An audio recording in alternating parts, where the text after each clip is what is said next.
Hello dear learners, welcome to the class. Today we are going to start array and types of arrays.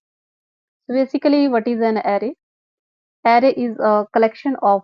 related variables sharing common data type. And the another one definition of array is a homogeneous collection of data items stored in contiguous memory locations. Basically array होता क्या है? It is collection of same data items. Like मुझे integer value store करनी है तो एक array को जब आप इंटीजर टाइप डिक्लेयर कर देंगे और उसमें आप 5 एलिमेंट्स रख देते हैं तो सभी का जो डेटा टाइप होगा वो इंटीजर ही रहेगा means 5 integer data item store कर सकते हो आप एरे में और एरे जो है मेमोरी में कॉन्टिजियस मेमोरी लोकेशंस पे स्टोर होता है लाइक फर्स्ट जो इंडेक्स है एरे का अगर 2024 है मेमोरी एड्रेस वहां पे फर्स्ट डेटा आइटम स्टोर है तो सेकंड डेटा आइटम नेक्स्ट जो मेमोरी एड्रेस होगा 2025 पे स्टोर होगा इसी तरह से आगे कंटिन्यूटी में डेटा आइटम स्टोर होंगे एरे के तो एरे के टाइप्स की अगर हम बात कर लें so there is one dimensional array an array having one dimension only syntax की बात कर लें सबसे पहले डेटा टाइप आएगा एरे का एरे नेम आएगा और उसके बाद सबस्क्रिप्ट के अंदर उसका साइज आएगा और एरे को डिक्लेयर कैसे करेंगे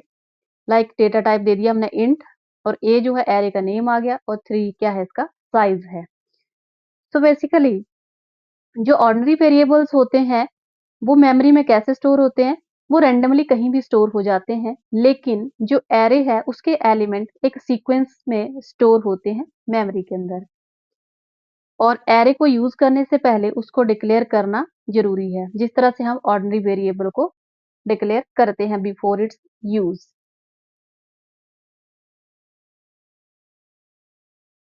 एरे के नेमिंग रूल्स की बात कर लें तो जो हमने आइडेंटिफायर्स के लिए रूल पढ़े थे वही एरे के नेम के लिए रूल चलते हैं एरे नेम में भी कभी स्पेस नहीं आपके पास आएगा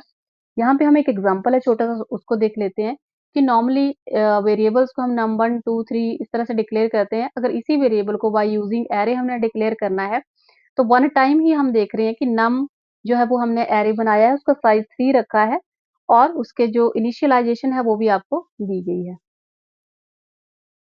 नेक्स्ट हमारे पास आ जाता है multi dimensional array an array having more than one dimension it is called as multi dimensional array like यहाँ पे हमारे पास एरे का नेम आ जाएगा उसका डेटा टाइप आ जाएगा और यहाँ पे रो का साइज आ गया कॉलम का साइज आ गया basically it is to dimensional array और एक एग्जांपल आपको दिया गया है मार्क्स नेम का एक एरे हमने यहाँ पे बनाया है जहाँ पे रो का साइज है 2 और 3 जो है वो कॉलम का साइज है और इनका जो डेटा टाइप है इस एरे का वो है इंटीजर तो इस एरे के अंदर जितने भी डेटा आइटम स्टोर होंगे उनका डेटा टाइप क्या रहेगा इंटीजर सपोज आपको कोई फ्लोट डेटा आइटम स्टोर करना है वो उसके अंदर नहीं होगा उसके लिए आपको अलग से एरे डिक्लेयर करना पड़ेगा टू डायमेंशनल एरे में एरे के दो डायमेंशन आ जाते हैं one dimension for row and the next one is for column तो टू डायमेंशनल एरे जो है वो दो सब स्क्रिप्ट के साथ रिप्रेजेंट किया जाता है रो साइज और कॉलम साइज के साथ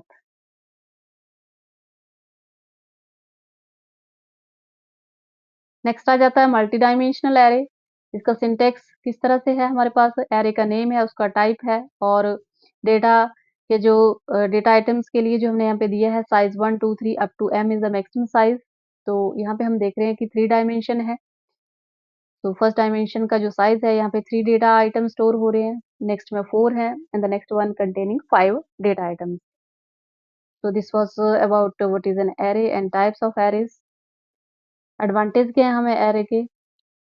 जिस तरह से ऑर्डिनरी वेरिएबल को हम बार-बार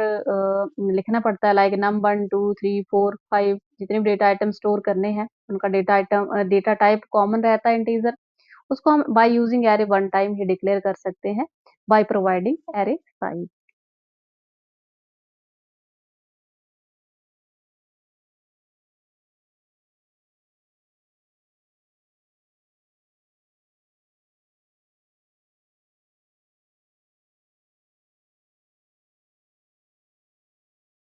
जब आप एरे डिक्लेयर करते हैं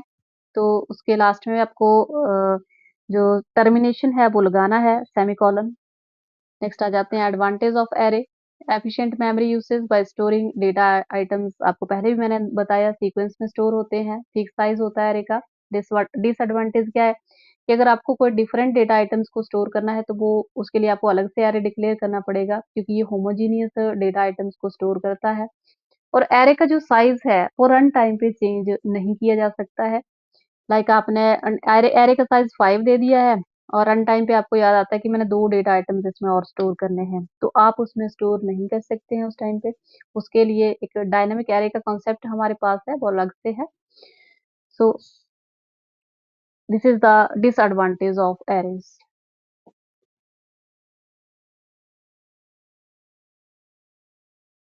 और भी मल्टीपल एडवांटेज और डिसएडवांटेज आप देख सकते हैं एरेज़ के।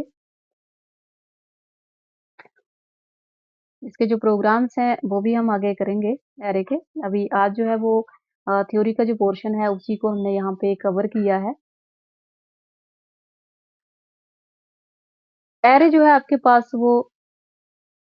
फंक्शन में भी पास किया जा सकता है। लाइक हमारे पास वन डायमेंशनल जिसको 1D मैंने लिखा है, it means one dimensional array passing to function. जैसे एम नेम का एक एरे बनाया है जिसको हमने एक फन नेम का फंक्शन है जहाँ पे हमने पास किया है एज एन आर्गुमेंट। और एन जो है यहाँ पे वो भी आर्गुमेंट है जो फंक्शन के अंदर पास किया गया है। तो wide is the return type of function. और उसके बाद फंक्शन की बॉडी स्टार्ट हो रही है, नंबर ऑफ स्टेटमेंट्स आपके पास आ जाएंगे and the closing curly brace shows here the closing of function. इसी तरह से जो हमारे पास टू डायमेंशनल एरे है उसको भी फंक्शन में पास किया जा सकता है। जहाँ पे हम वन सबस्क्रिप्ट लिख रहे हैं वहाँ पे अगर एरे जो है हम उसको एम के नेम से ही एक अनदर एरे बना देते हैं जहाँ पे दो सबस्क्रिप्ट उसके साथ लगा देते हैं, एक रो के लिए एक कॉलम के लिए, और उसको फंक्शन के अंदर हम पास कर सकते हैं उसको भी। सो नेक्स्ट जो एग्जांपल आपके पास है यहाँ पे रो का साइज जो है, जो एम नेम का हमने एरे बनाया है उसका रो का साइज 5 रखा है और कॉलम का साइज 4 है।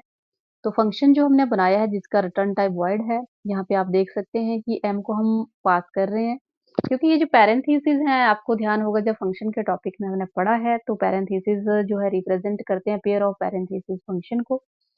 तो इसी तरह से दो पैरामीटर लाइक इंट आर और सी जो हैं वो फंक्शन के अंदर हमने पास किए हैं, R representing row and C representing column. तो वही है, फंक्शन की बॉडी को स्टार्ट किया, नंबर ऑफ स्टेटमेंट्स जो टास्क हम फंक्शन से परफॉर्म करवाना चाहते हैं वो उसके अंदर लिख देंगे हम, और फिर क्लोजिंग ऑफ फंक्शन आ जाएगा। नेक्स्ट हम बात कर लेते हैं कि क्या कोई एरे ऑफ कैरेक्टर भी होता है। यस होता है। जो एरे ऑफ कैरेक्टर्स हमारे पास होते हैं उसको हम बोलते हैं स्ट्रिंग एरे। स्ट्रिंग क्या होता है पहले भी हमने डेफिनेशन इसकी पढ़ी हुई है,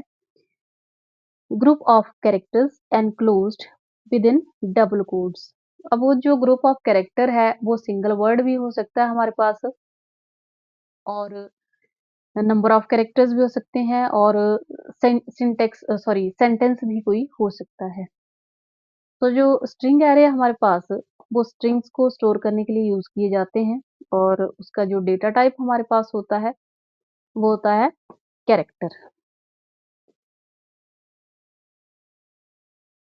यहाँ पे आप देख सकते हैं नेक्स्ट स्लाइड पे कि array of characters is known as string. और किस तरह से हम इसको लिखते हैं, डिक्लेयर करते हैं। सबसे पहले डेटा टाइप आ गया कैरेक्टर, देन एरे का नेम आ गया, और पेयर ऑफ जो आपके पास सबस्क्रिप्ट है उसके अंदर आपके पास आ गया एरे का साइज।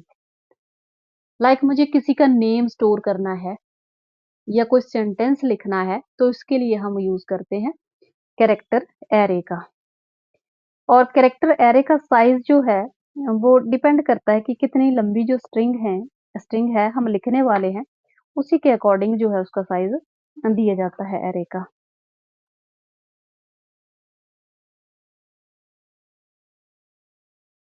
और जब भी स्ट्रिंग जो है एरे में स्टोर होती है तो जहाँ पे स्ट्रिंग खत्म होती है उसके बाद नेक्स्ट जो कैरेक्टर आता है उसको बोलते हैं हम नल कैरेक्टर। यहाँ पे आप देख पा रहे हैं कि एरे को इनिशियलाइज किया गया है। यहाँ पे राम जो है एक स्ट्रिंग है, उसको हमने एक नेम नाम का एक एरे बनाया है जिसका साइज 4 रखा है, वहां पे स्टोर किया है। और दूसरा इनिशियलाइजेशन भी आपके सामने है जहाँ पे हर एक अल्फाबेट को अलग से सिंगल अपोस्ट्रोफीज के अंदर हमने लिखा है RAM, then null character. Thank you.